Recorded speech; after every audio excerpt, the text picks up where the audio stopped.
Police sub inspector physical के बारे में बात करने वाले हैं। आप सभी का एक डाउट था, पुलिस सब इंस्पेक्टर भर्ती में फिजिकल पहले होगा या फिर रिटन एग्जाम।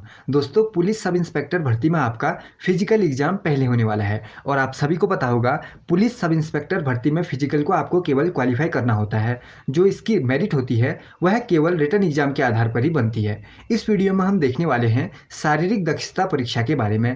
इसमें बॉयज और गर्ल्स के लिए अलग अलग बातें बताई गई हैं। सबसे पहला स्टेप आपका है क्रिकेट बॉल थ्रो का। अगर बात करें पुरुषों के बारे में तो पुरुषों को क्रिकेट बॉल को 50 मीटर फेंकना होता है। अगर बात करें महिलाओं के बारे में तो महिलाओं को क्रिकेट बॉल को 20 मीटर फेंकना होगा। इसके बाद अगला स्टेप होता है लंबी कूद का। अगर बात करें बॉयज के बारे में तो 13 फीट की छलांग लगानी होती है पुरुषों को, लंबी कूद में 13 फीट। अगर बात करें महिलाओं के बारे में तो महिलाओं को 8 फीट कूदना होता है। इसके बाद अगला स्टेप आता है चिनअप का, और चिनअप केवल पुरुष अभ्यर्थियों के लिए ही होता है और आपको चिनअप 5 बार करना होता है। इसके बाद अगला स्टेप दौड़ और चाल का है। अगर बात करें पुरुषों के बारे में तो पुरुषों के लिए यह 30 मिनट में 5 किलोमीटर की दौड़ आपको पूरी करनी होती है। महिलाओं के लिए 40 सेकंड में 200 मीटर की रेस आपको पूरी करनी होती है। इसके बाद अगला स्टेप भी केवल पुरुष अभ्यर्थियों के लिए ही होता है, जिसमें दंड और बैठक शामिल है। अगर बात करें सबसे पहले दंड के बारे में तो आपको 2 मिनट 30 सेकंड में 40 दंड कंप्लीट करने होते हैं, तो आपका ये स्टेप पूरा हो जाता है। इसके बाद दंड के बाद अगला स्टेप आता है बैठक का, और ये केवल पुरुष अभ्यर्थियों के लिए ही होता है। और बैठक में आपको 60 सेकंड में 50 बैठक कंप्लीट करने होते हैं।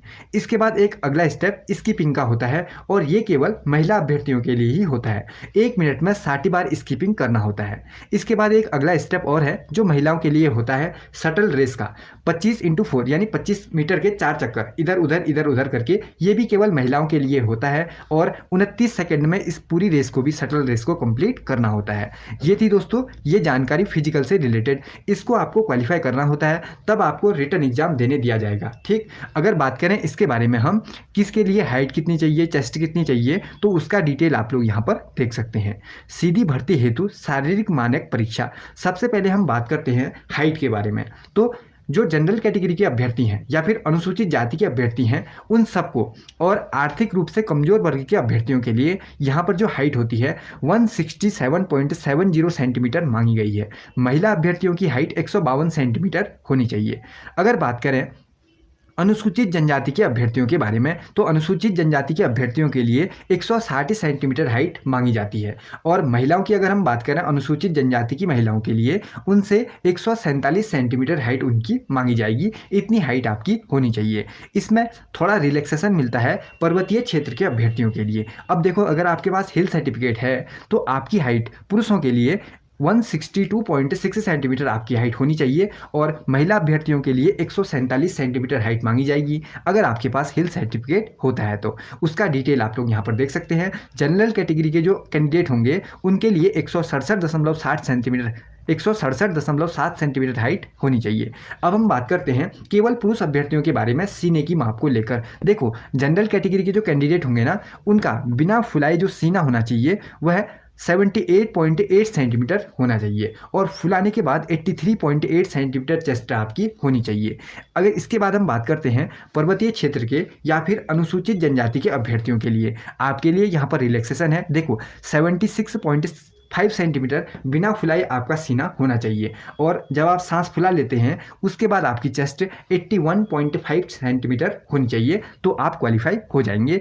5 सेंटीमीटर का फुलाव आपके सीने पे होना चाहिए। 5 सेंटीमीटर जब आप सांस फुलाते हैं तब 5 सेंटीमीटर का फुलाव होना चाहिए। ठीक, इसके बाद एक और चीज़ है शारीरिक वजन, और ये केवल महिला अभ्यर्थियों के लिए ही मांगा जाता है। 45 किलोग्राम आपका वजन होना चाहिए, ये भी आपको बात ध्यान रखनी है। तो दोस्तों, ये था Uttarakhand police sub inspector physical की डिटेल, जो मुझे लगा आपके साथ शेयर करनी चाहिए। बाकी सबसे पहले आपका फिजिकल होने वाला है, तो जब भी होगा आपको इन चीज़ों को तैयार करते हुए जाना है। अगर आपको सिर्फ ये क्वालिफाई करने हैं, लेकिन अगर आप इतना भी क्वालिफाई नहीं कर पाते तो आपको वहाँ से बाहर कर दिया जाएगा और आप इसका रिटर्न एग्जाम नहीं दे पाएंगे। जो इसकी मेरिट होगी वह केवल रिटर्न एग्जाम के आधार पर ही होगी, लेकिन रिटर्न एग्जाम आप तब दे पाएंगे जब आप इसको क्वालिफाई कर पाएंगे। ये डिटेल मैंने आपको बता दी। तो दोस्तों, आज की वीडियो में फिलहाल इतना ही, और अगर आप सब इंस्पेक्टर की तैयारी कर रहे हैं तो आप लोग हमारे चैनल की ड्रीम खाकी और जानकारी अपने दोस्तों के साथ जरूर शेयर करना। मिलेंगे अगली नई वीडियो में। जय हिंद।